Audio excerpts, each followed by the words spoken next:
point is, why was Jeffrey Epstein interested in this case at all? Now, owners are one thing, but there's actually a former NBA player in the Epstein files, and this story is so wild that Pablo Torre, you know, the journalist of the year in my opinion, the same Pablo Torre who broke the Kawhi Leonard Los Angeles Clippers investigation, Pablo Torre did a full episode on this. His name is Tom McMillan. He was the 9th overall pick in the 1974 NBA draft out of the University of Maryland. He played over a decade in the league. Then after basketball, he became a U.S. congressman, serving 3 terms in the House of Representatives. He was even the chair of the President's Council on Physical Fitness and Sports under Bill Clinton. So this is a guy who moved in the highest circles in both sports and politics. According to Yahoo Sports, McMillan's name is in Epstein's infamous Black Book, the contact list that has haunted powerful people for years. And his entry didn't just have a phone number. It had at least 6 different ways to contact him. Bro, that's crazy. I don't even know 6 different ways to contact my mom. This isn't someone that you just casually met at a cocktail party once. That's someone you're keeping close tabs on. And it gets even deeper. NBC News unearthed video of McMillan near Epstein and Donald Trump at a party at Mar-a-Lago back in 1992. Trump and former NBA Commissioner David Stern were both early donors to McMillan's political campaigns. When Pablo Torre reached out for an interview, McMillan initially agreed. Then he canceled 5 days later, and right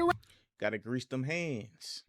Or grease them pockets. around the same time, a new wave of Epstein files dropped. Coincidence? Maybe, but it doesn't look great.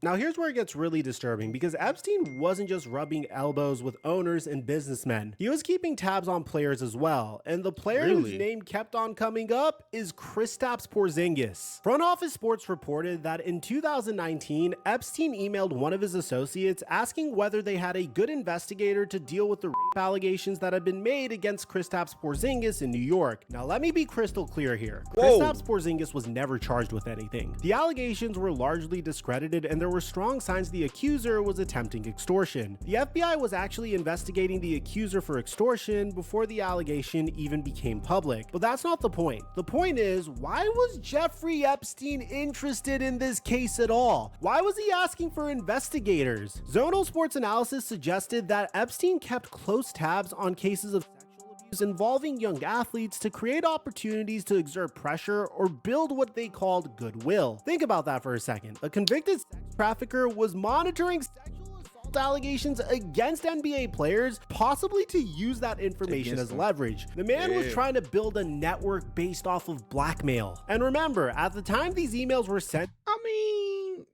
who he got it from, which I'm not gonna say,